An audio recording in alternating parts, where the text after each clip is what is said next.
Early this year, I was in the US and I was staying at a house that I needed to get connected to their Wi-Fi. And normally you take out your phone, you go on the settings and you put in the password. The guy that was there was a US soldier. And all he did when I said to him, "Can I get the password?"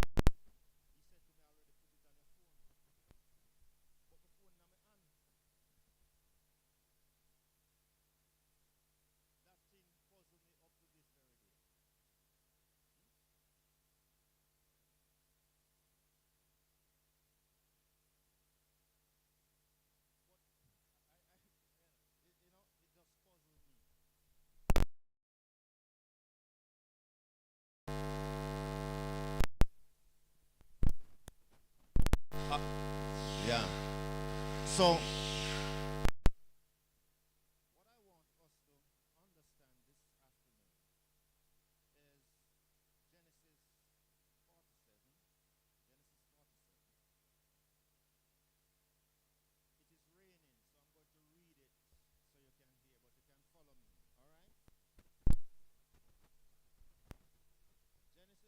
Genesis 7 and starting from verse 13, follow me there.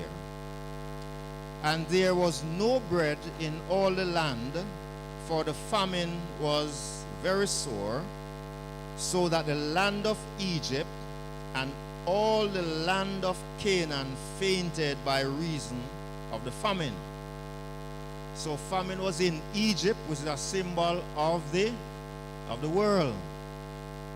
And Canaan, which was a symbol of the church. And Joseph gathered up all the money that was found in the land of Egypt and in the land of Canaan for the corn which they bought. And Joseph brought the money into Pharaoh's house. So Pharaoh was king. And Joseph took all the money that the people had, both in Egypt and in Canaan, in exchange for what? For food. All right. Verse 15. And when money failed in the land of Egypt and in the land of Canaan, all the Egyptians came unto Joseph and said, "Give us bread. For why should we die in thy presence, for the money faileth?" Verse 16. Joseph said, "Give us your cattle." If money fails. So money fails. Joseph is saying, "Now what? Give us cattle." And they brought their cattle unto Joseph, and Joseph gave them bread in exchange for horses. And you know that horses is a symbol of what?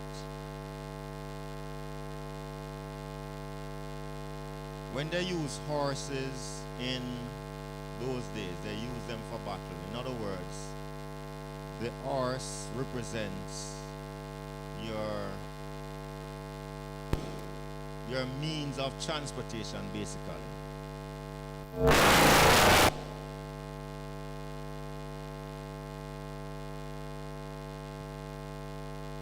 For your flocks and for your cattle of the herds and for your asses, and he fed them with bread for all their cattle for that year.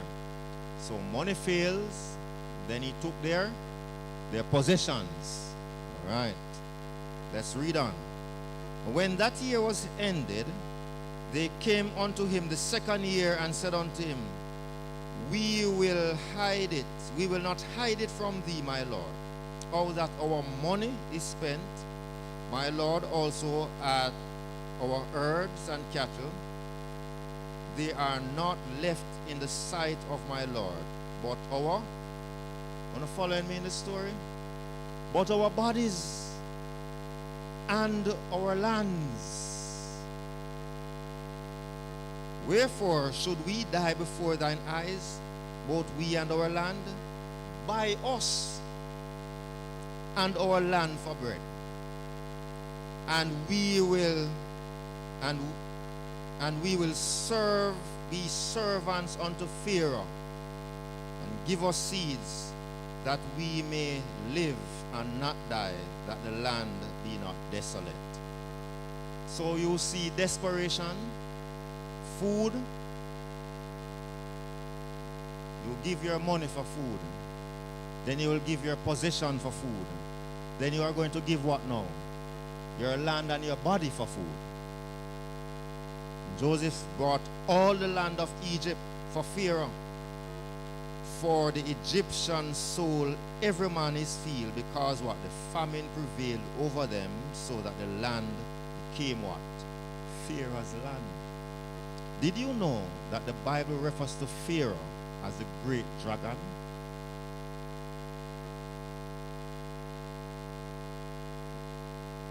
Yeah.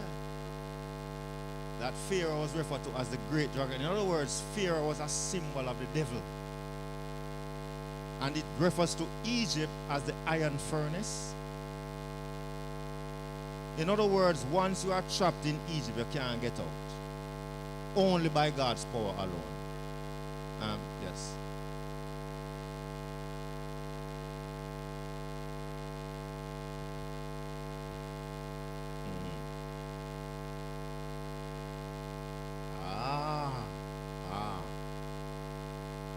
Working for Pharaoh.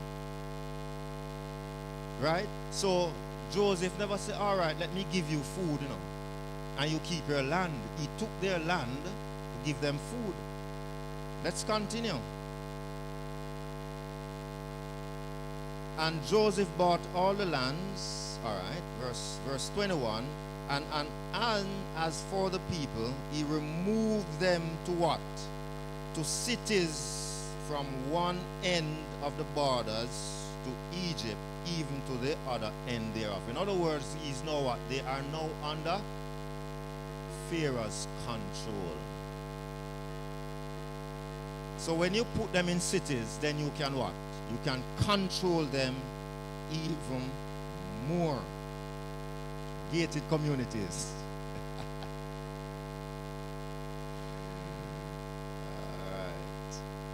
Let me just skip on down and let us, because we have to understand this in order to make preparation to free ourselves before we are enslaved. Yes, serious. Verse 26, skip on to verse 26. So they said that give us seeds. Joseph did give them seed. They did plant. But hear what Joseph said unto them now. And Joseph made it a law over the land of Egypt unto this day, that they should have the 5th part. So even though they plant their seed, what the state still take back. You understand?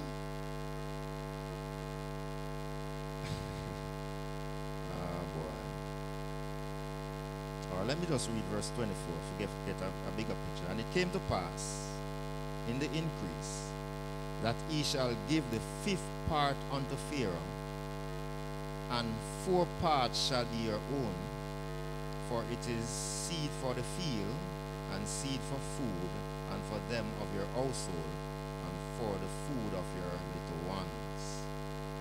So only just a small portion, less than 50%, that is left now for them. For who? For their children, for their house, and for the plant.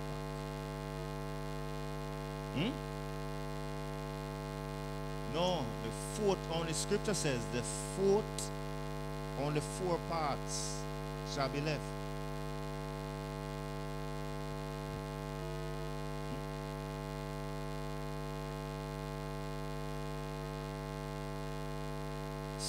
So we are, what the state does is to make sure that they control everything, and you have to do according to what the law says. So we have to beg them. In other words, we become their slaves. And this is what the world is moving towards now, in a subtle way. Even though NIDS is in force per se, you notice that the government has not made it mandatory. So right now, we all have a choice whether or not we are going to take that ID or not right now. But I'm pretty sure that very soon it is going to be mandatory for us, for every citizen to have that ID. Right now, every baby being born in Jamaica is given a passport at birth, and they said that passport keep you until death.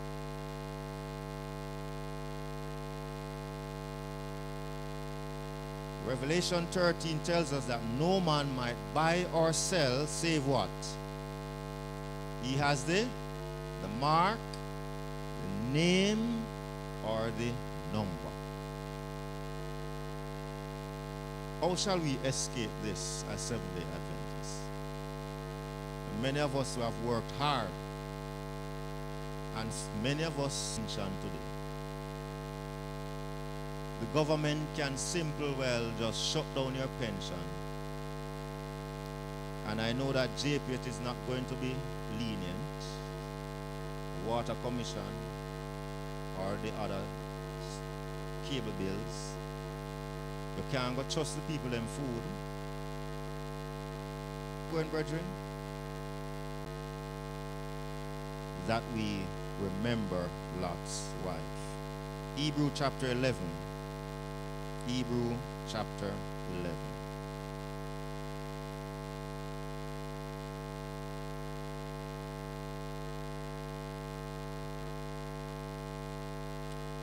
Of all the patriarchs in the Bible, Abraham was called a friend of God. But let me just share something of the testimony of Abraham.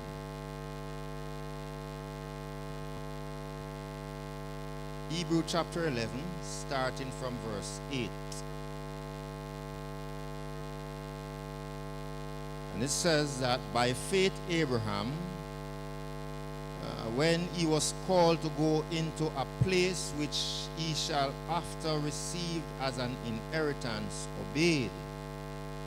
And he went out not knowing whither he went. In other words, in Genesis chapter 12, God had said to Abraham, get thee up on thy household to a land which I will give thee. Which land was that? Canaan. Right? And what God did for Abraham, that he did maybe know, was that God had sent others to prepare the land for him. So when Abraham went to Canaan, the land was flourishing. But listen this. It says, by faith he sojourned in the land of promise, as in a what? A strange country.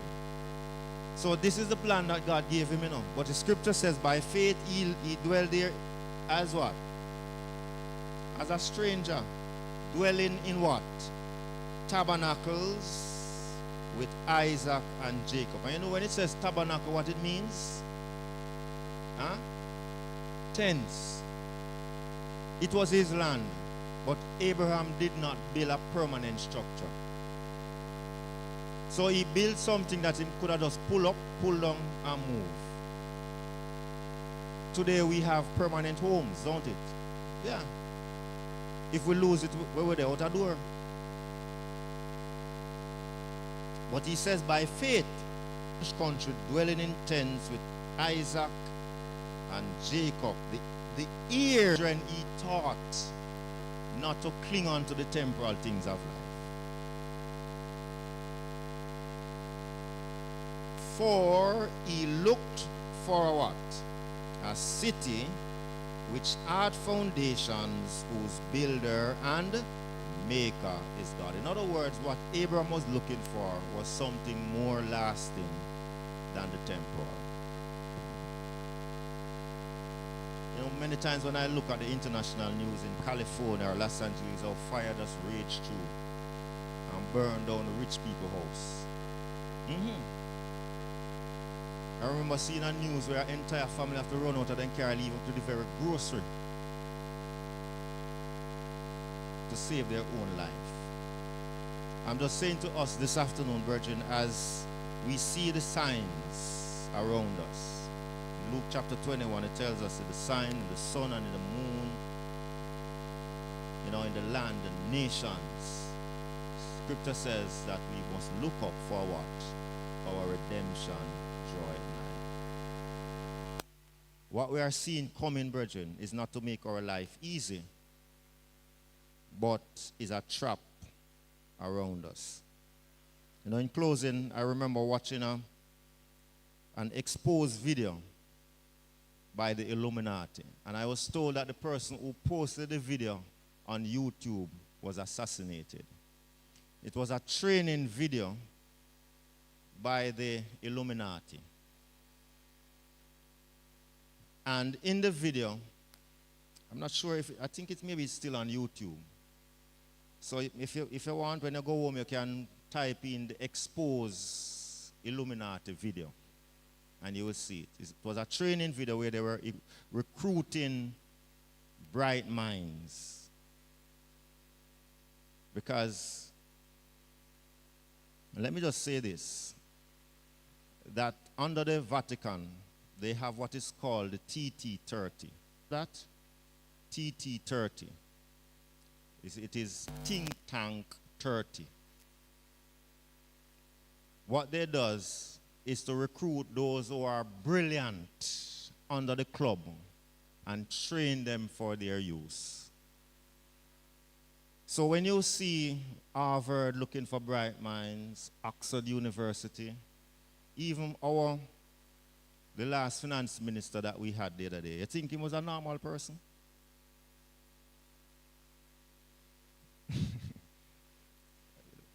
There are some things that we really don't know. They train them and they use them and they place them in countries that they want.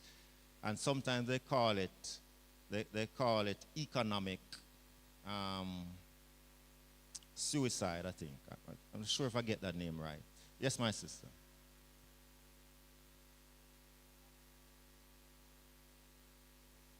All right, I'll tell you in closing.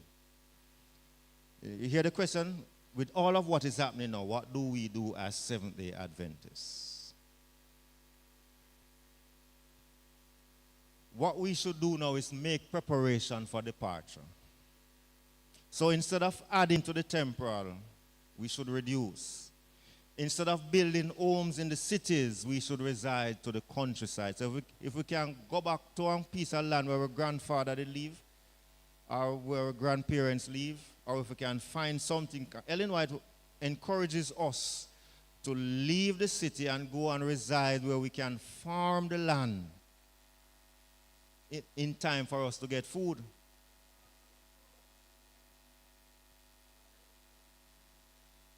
Yes.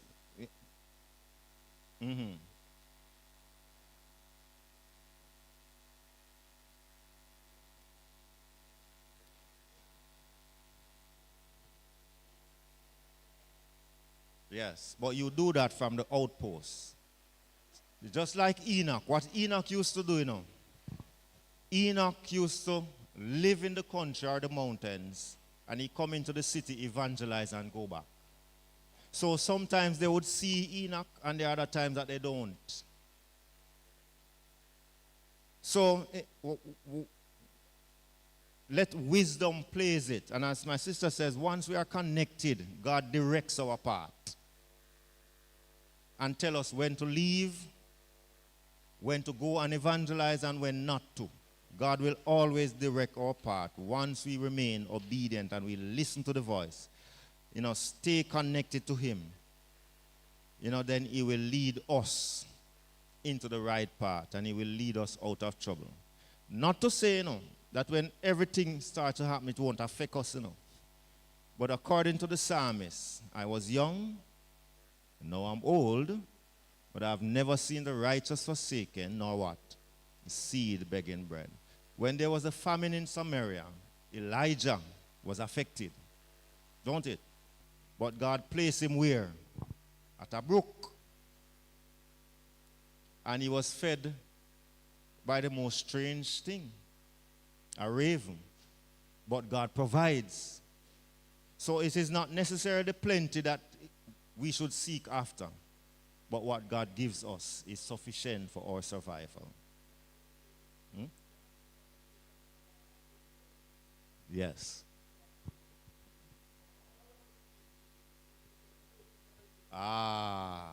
Yes. So right now there are caves hidden away for our own dwelling, and we don't know them yet, but God will open them in time for us.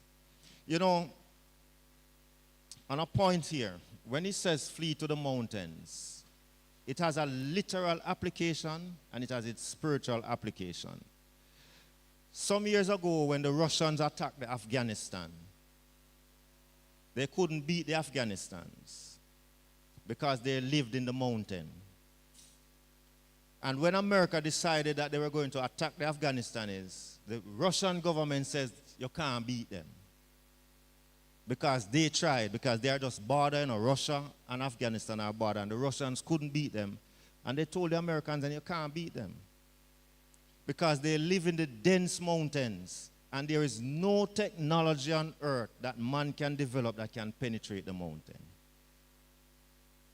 So when God says flee to the mountain, he knows what he's talking about. So America stayed there for years, fight until them just go away and left even them own weapons. You remember that time?